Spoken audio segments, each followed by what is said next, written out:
The Ink and Paint Club podcast is intended for mature audiences only, so don't tell your parents! Listener discretion is advised.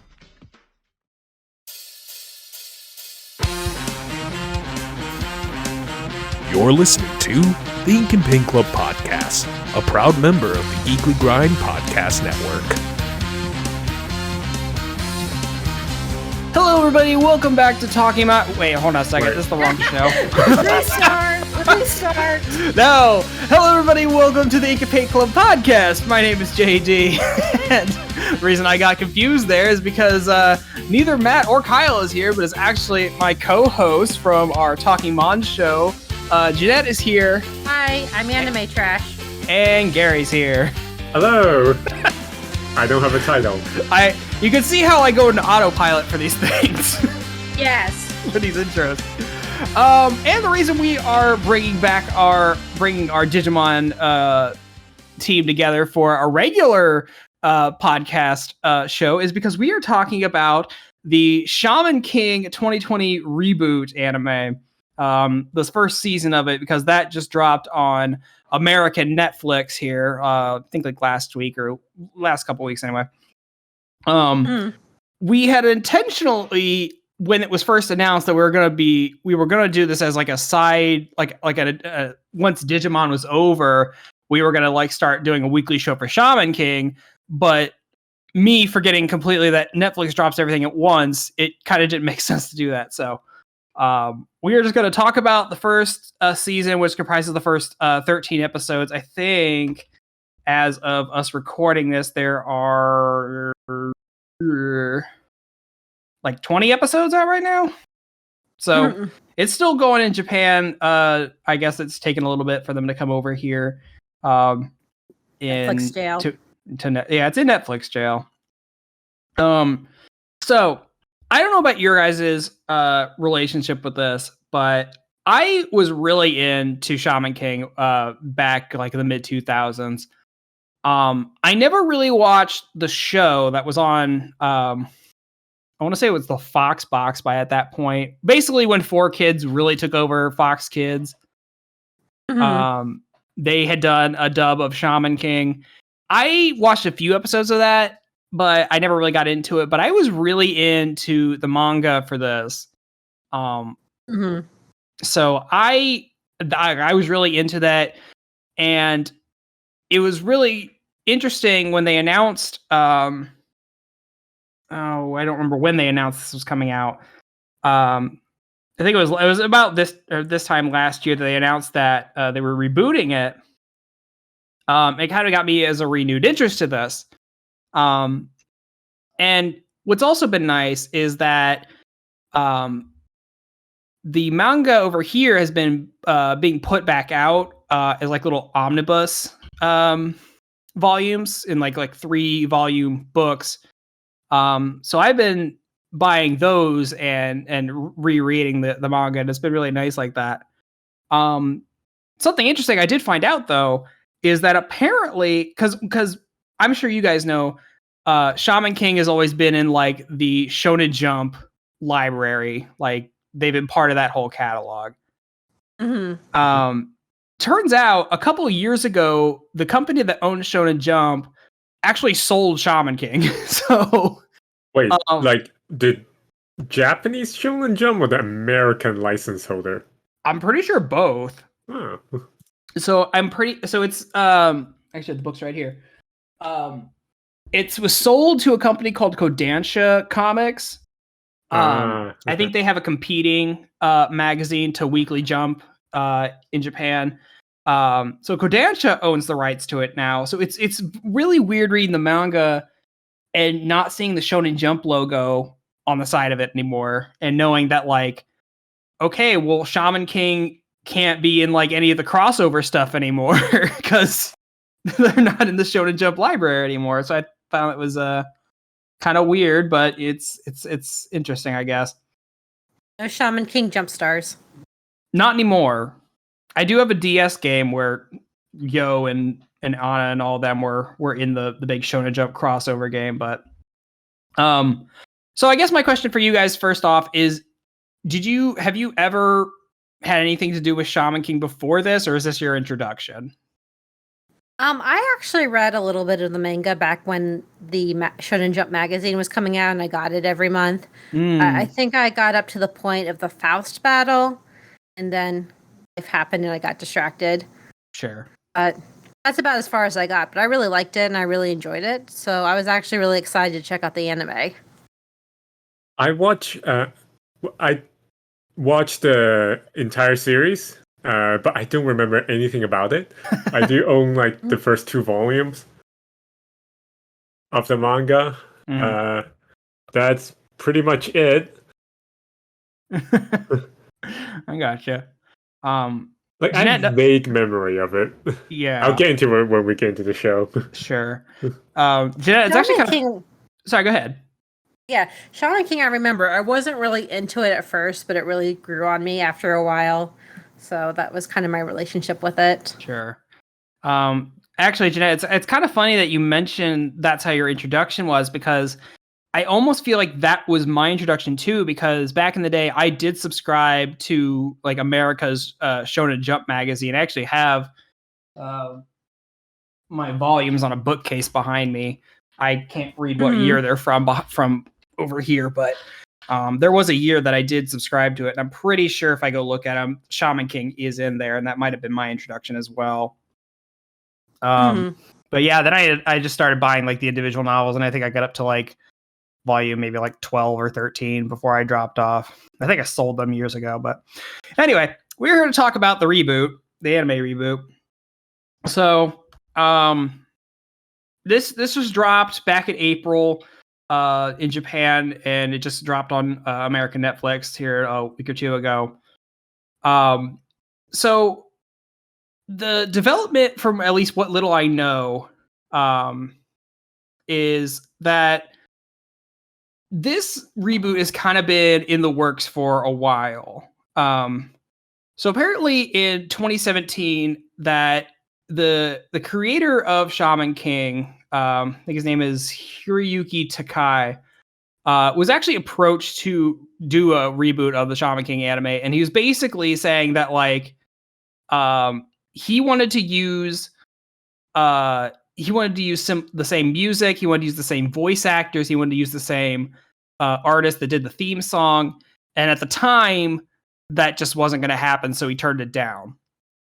But now we're here in 2020, and we have 2021, we have this new show. Apparently he got all that back. So in the Japanese original, it is the same voice actors, or at least most of them, from the original 2000s anime, and the artist that performed the theme song of the original anime came back to do the new song. So that's, I feel like that's kind of interesting that the creator of the original work had that much control to like say, no, like these are my demands for you to make an adaptation of my thing. And he got it. That's what's even more impressive. Yeah, I'm proud that he stood his ground. So like I said, we're gonna be talking about the first 13 episodes of it. So this basically comprises of everything of basically the beginning of the show up until they leave Japan. For those of you who don't know what Shaman King is, it is basically a series that is one big tournament arc. I'll put it that way initially.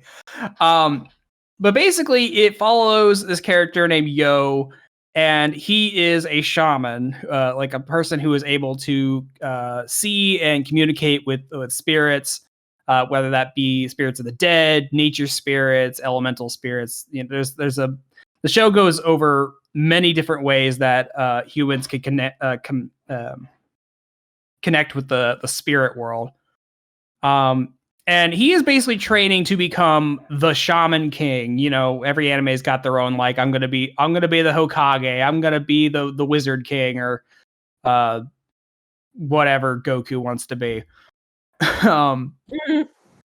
So it shows that, like, there's shamans all over the world from every different kind of culture.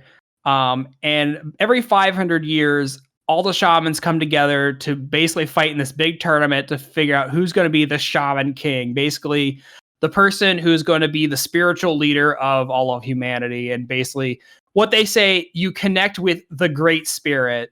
I like how they don't really specify any one religion or culture in explaining who is the ruler of all spirituality. It's just the Great Spirit.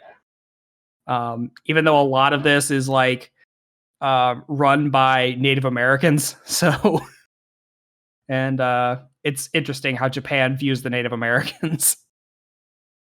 Definitely.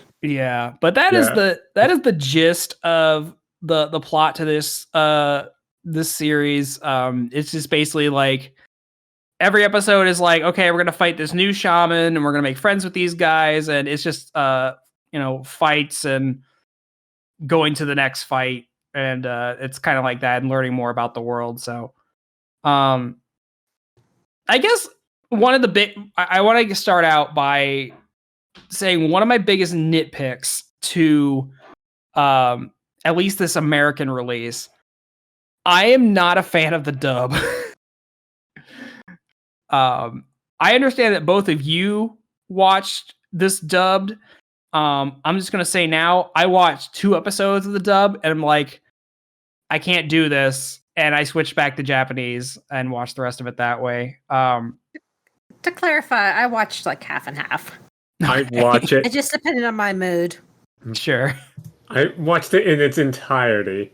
And I didn't realize at first because it sounded somehow familiar.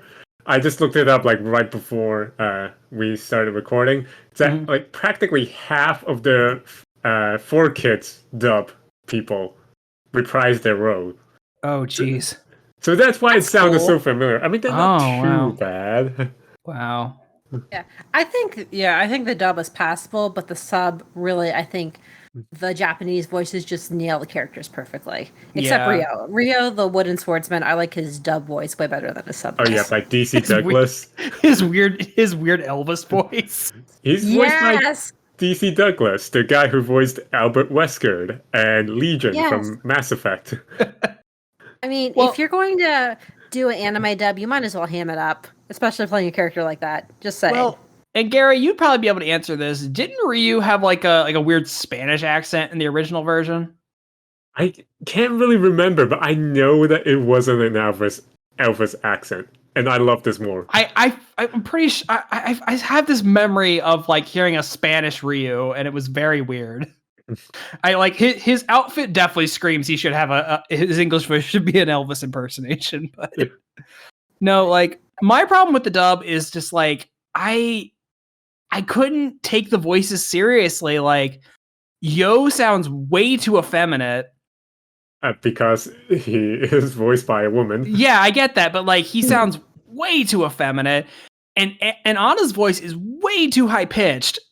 She is bordering on like squeaky voiced, and like as soon as she popped up in that episode where she meets Yo at the hospital in the second episode, I'm like, oh no, I can't I can't do this. So I basically know what Yo, Anna, Manta, and Ryu sound like in English, and that's about it. My least favorite English voice was actually, I can't think of his name, which is bad because I'm doing this podcast, but the guy, like the rival to Yo, Ren? Ren? Yeah, Ren. His English voice is atrocious. Although it's kind of like the perfect amount of edgy too, so I kind of like it. Does he have a British accent this time?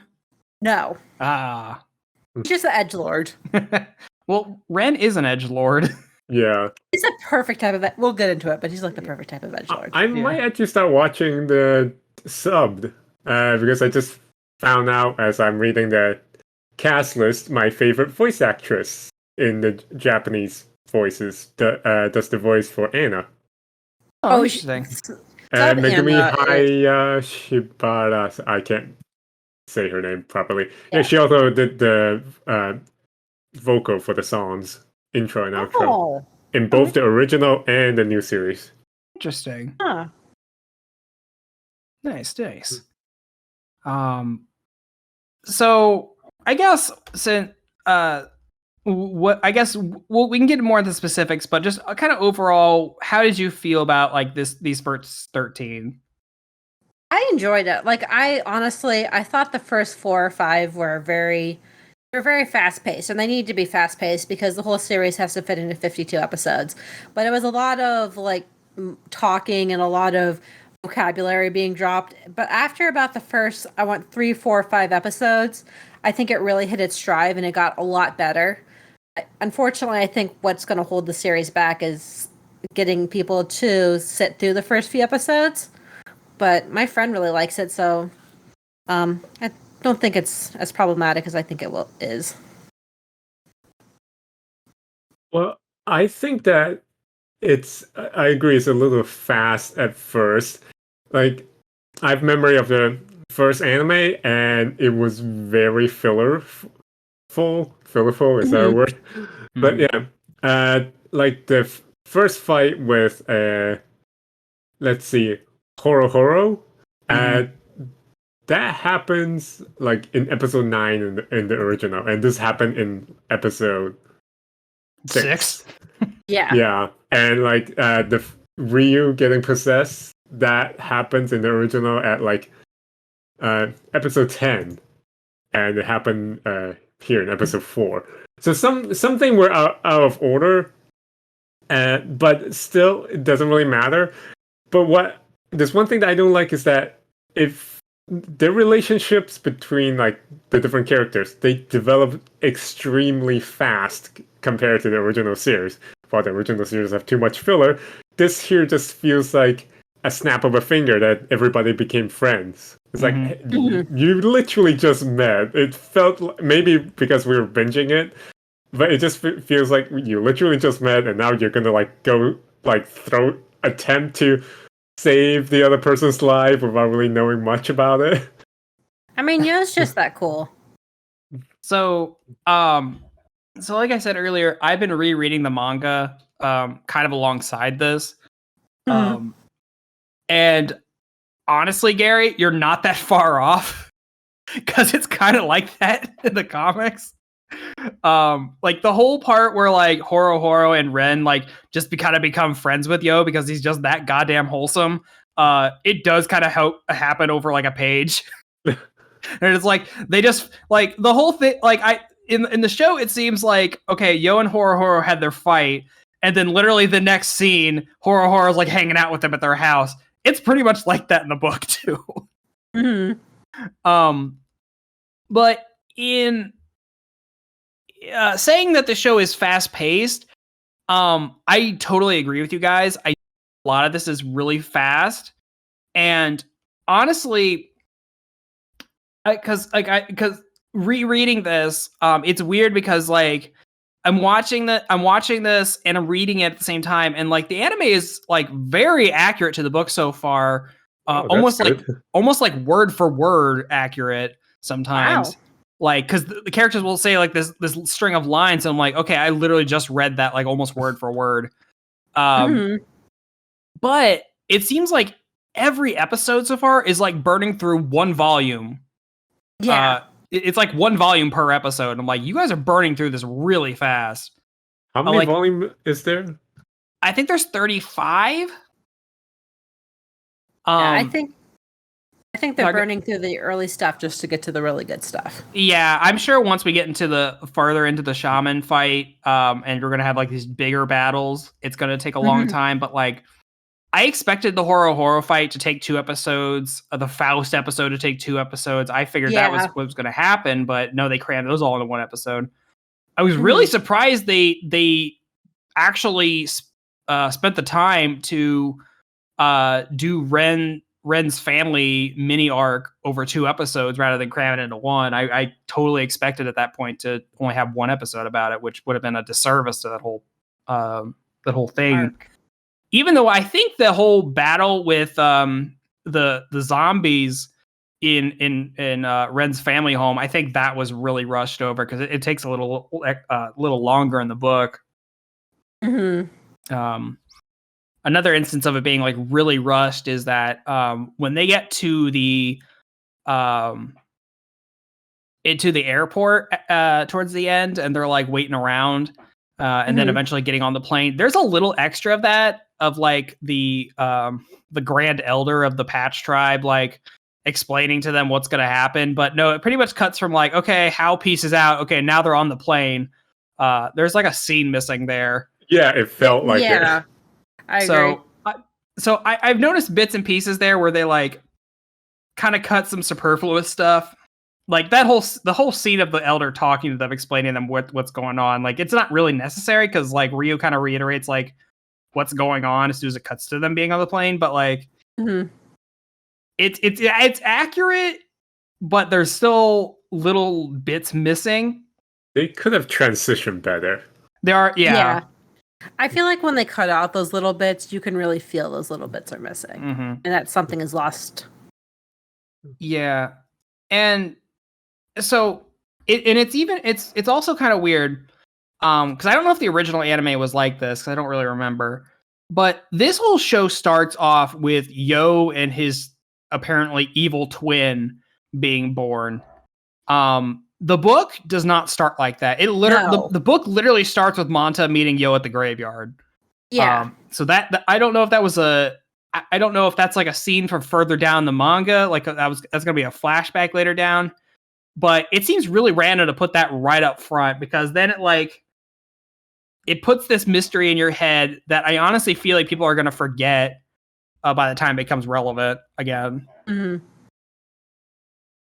I will say this anime, it felt like a 2000s anime, but I felt like a 2000s anime in the best way. Yes. Like, the character design proportion feels very much of that era.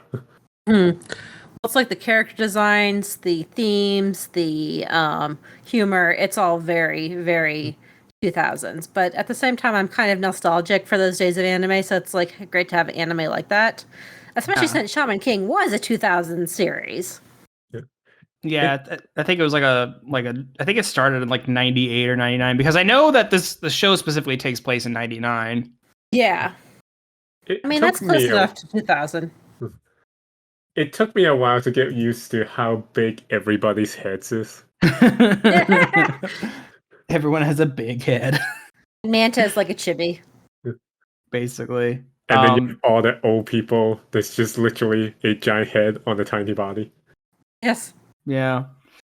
I'm very I'm very split on the way they decided to go artistically with this, because it seems like they updated the character designs, not so much in like the outfits they're wearing, but like just it's more like the face is more. It seems like it's more modern, and in my opinion, seems more generic. Yeah, because I love Takai's artwork, the way he draws these characters in the manga, and like that art style was present in the original anime. So even like I love the expressions and like the eyes of the original art, and especially when you get to these more like cartoonish spirits like Silva's or Tamao's spirits. They're cartoony, but they still feel a little sterile. Yeah, if that makes any sense. Yeah, it does. It's like some of the personality is gone, and it's like the lines are different too. If that makes any sense. Yeah, it just doesn't feel as striking or dynamic as the original. It's not bad. It's just like it seems more modern, and I feel like a lot of anime these days just have these very generic looking art styles to the point where I can't tell a lot of anime apart anymore because all the characters kind of look the same. Yeah. Luckily, Shaman King, I still think keeps a lot of the original artist art. It's not like super, because I've seen super generic like anime designs, and luckily this doesn't get super generic. It's still it's not as much as the original, but still captures a lot of his art. Yeah, and has it's a about unique feel. Yeah, I feel like it's about halfway in between. Like it's still it's modernized, but still keeping the basic design elements.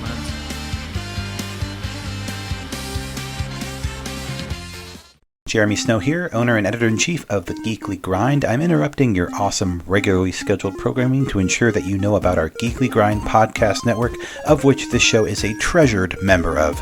If you haven't had a chance to check out our site, you can do so at www.thegeeklygrind.com, and while you're there, check out the other members of our steadily growing podcast family, including the anime-centric Blake and Spencer Get Jumped, discovering new heroes and comic book keepers with Chris and Lance, exploring the vast universe of geekdom with Geeksploration, or of course appreciating animation's finer details with the Ink and Paint Club. Escape your weekly grind at The Geekly Grind.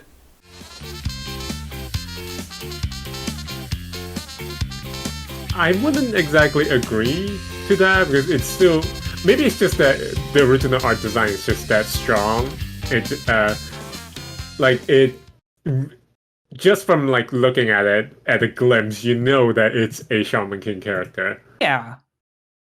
I think it's just mostly that. I guess mostly with around the eyes, like it's very Shaman King or whichever the artist names. Because not much any other show or manga have this style of eyes. Yeah, I would totally agree with that. I will say, I definitely feel like shonen anime are better at capturing their own unique art style than, like, say, the random cookie cutter isekai, which is, I swear, all the characters look the same in isekai. I'm sorry. Yeah. It's always some black-haired schoolboy getting isekai'd away. So something I just kind of remembered. I felt like those, and I don't know if maybe you guys felt the same way. I felt like the censorship in this is very strange of what they will and won't show. Can you elaborate? Because I didn't notice any censorship. So because I'm reading the book, this is why I keep drawing all these parallels. So during the Faust fight, in the anime, you never see what Faust does to Manta's chest. In the book, he literally splits Manta's chest open and he has his chest cavity is open, like during that whole fight. Oh wow. Like you see the muscle underneath his skin, just like his skin is just peeled back. Because he was cutting around it. And then and this is one I'm kind of okay with him not doing, is that when it's that first, I think it's like the first time you see Ren's dad and he's like petting a panda. And then you see him like kind of like gripping the panda's head, and then it cuts to like a blood spurt. In the book, you see him throw that panda to the ground and it like skids across the floor. It's kind of gross. Now, I do know Japanese anime, they have very strict requirements when it comes to violence, so probably allow that gore. Yeah.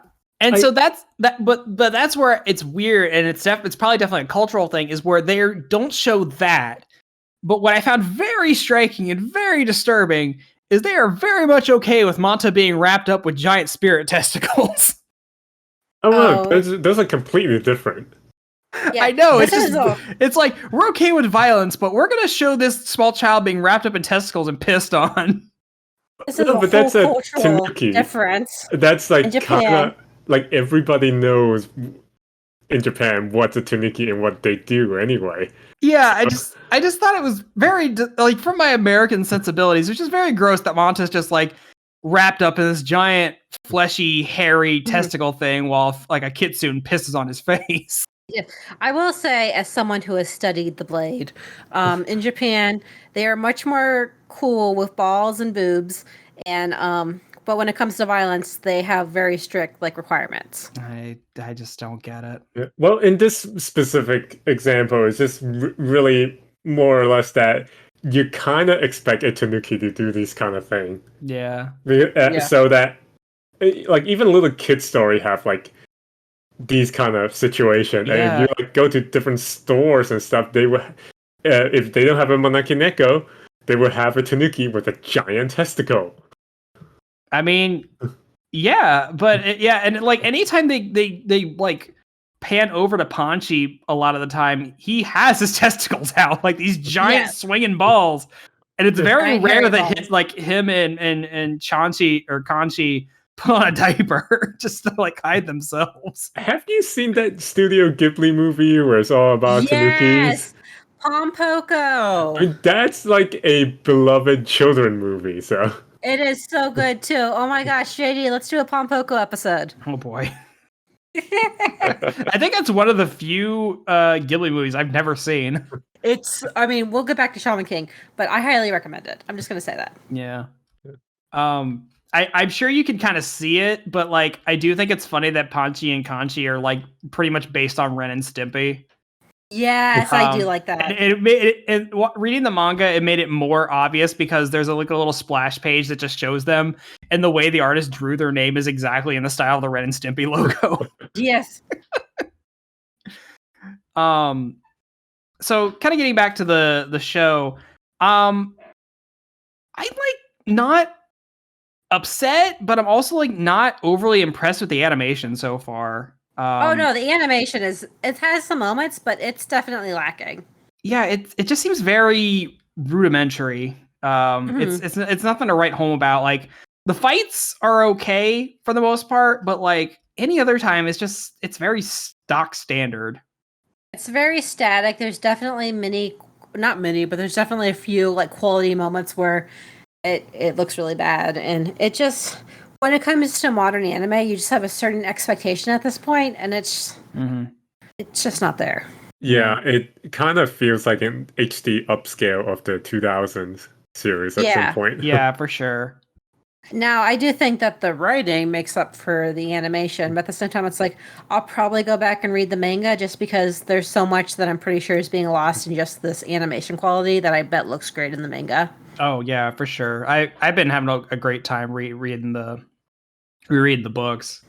And yeah, I think there's 3 volumes. I think Kodansha put out all of it digitally, but they've been reprinting the books, and they've got 3 of them out right now. So I would definitely recommend if anyone's interested in this story that rereading the original manga is you definitely get a lot more out of the art style.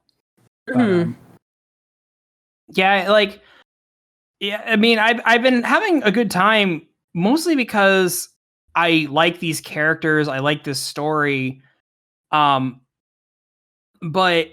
in terms of like, I'm trying to think of this as like someone from the outside, seeing this and like, okay, is this gonna grab their attention?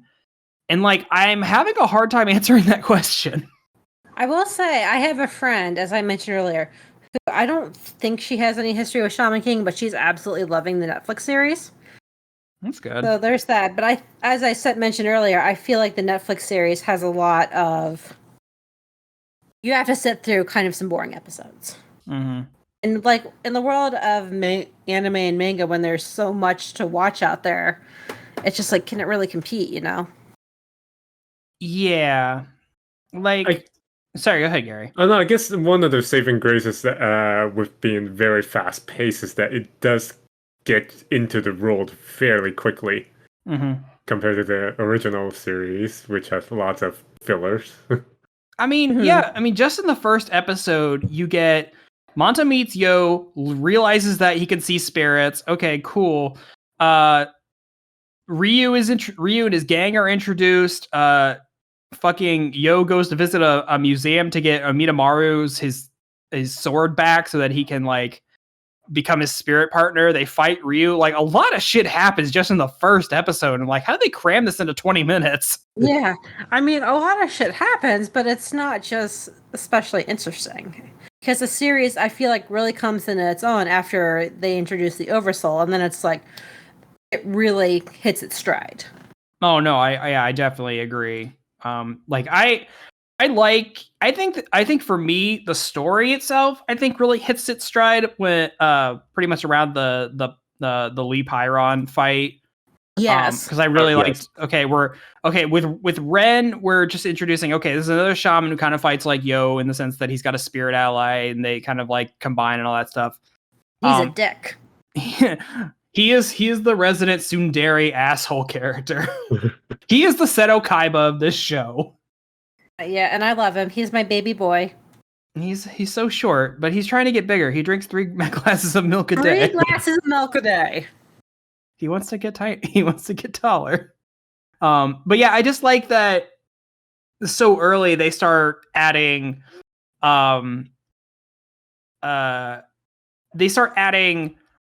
different twists on this formula. Like, okay, well, here's the Chinese zombie kind of spirits.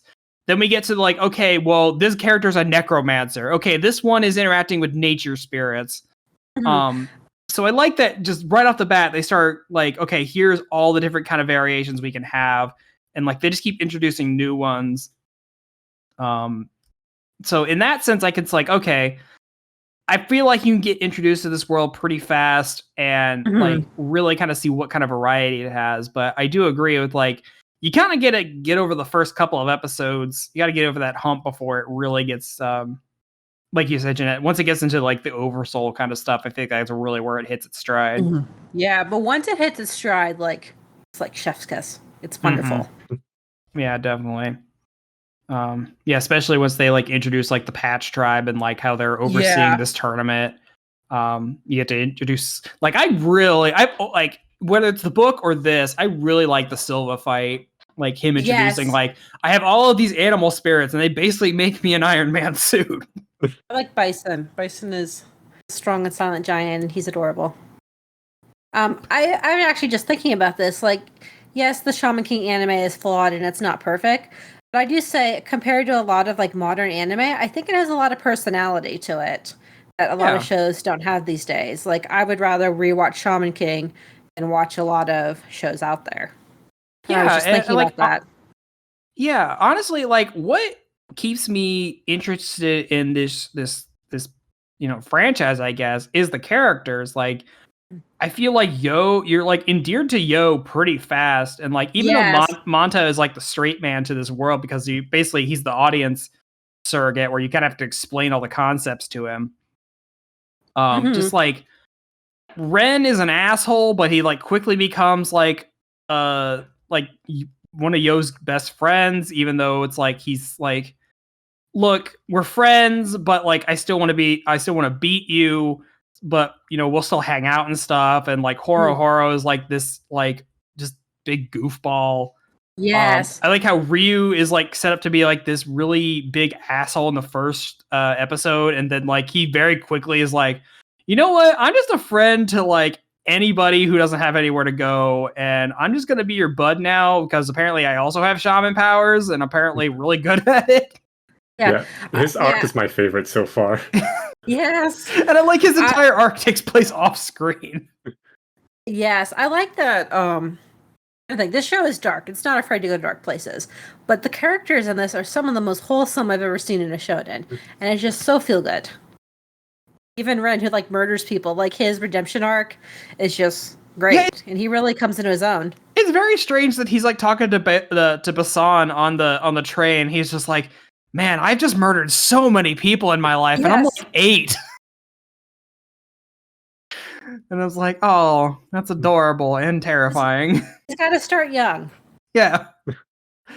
And I love the chemistry between Ren and Yo. I just think it's really good chemistry between the two. Like, watching them bicker is actually really fun to watch.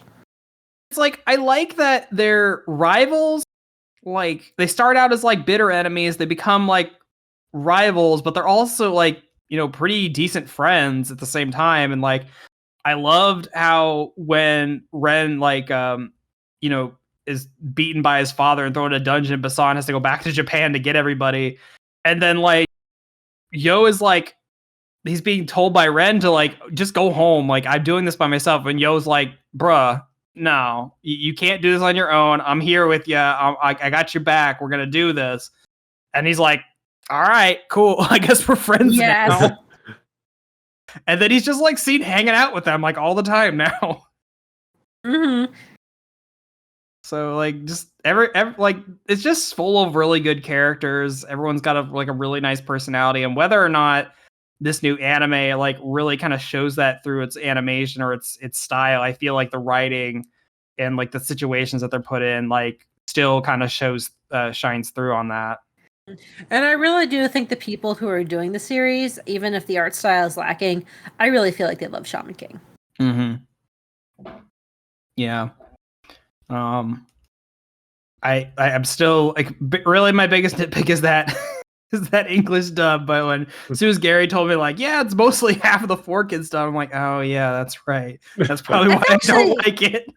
I will say that's impressive that they got the people from the 4Kids dub, or half of them. Yeah. 4Kids, you did your best, I guess. Ryo's voice, I guess, is the best part of the English dub. I did like Ryu's Elvis voice. It's hard to beat that. Yeah. I would recommend, like, first time around, watch the sub. Second time around, if you have the time, go back for the dub just for Ryo's voice. Because I think the best thing I can compare it to is if you've ever seen JoJo's Bizarre Adventure dub, where they just go over the top. It's his voice. That is Ryo's entire character. Yeah. The others are just, like, normal. And then there's Ryo just, like, speaking with this Elvis accent, just way over the top. Yeah. So yeah, like I said, what we have on an American Netflix right now is pretty much the entire shaman fight preliminaries. They finished that, and then they're all taken over to America and basically dropped out of a plane.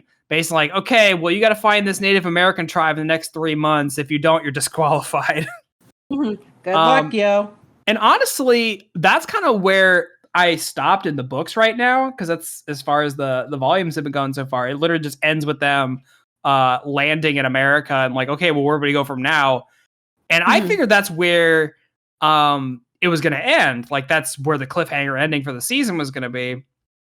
But it's weird that like they get to go to this town really quick, and like Lily Rara is there, and like she's basically like, no, the patch is not what you think. They're actually a bunch of assholes. They actually have like this demon thing. And then like Hao, who if I remember right, is that evil twin brother. Spoilers, I guess.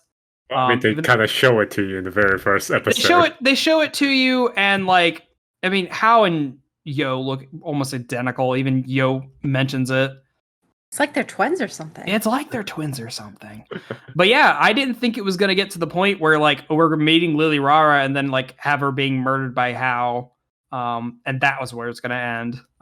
Yeah. So that was interesting. But I'm definitely going to keep with this just because I enjoy Shaman King. And even though like I have my problems with this anime, I'm still enjoying myself. So I definitely think it's been a while since I have enjoyed an anime this much. Yeah. I'm probably going to go back and rewatch it with my husband. Well, honestly, I think if you are into just like shonen fight shows and you've never seen Shaman King, I think this would definitely be something, a nice change of pace, I guess. Like I said, this show is basically one big fight arc.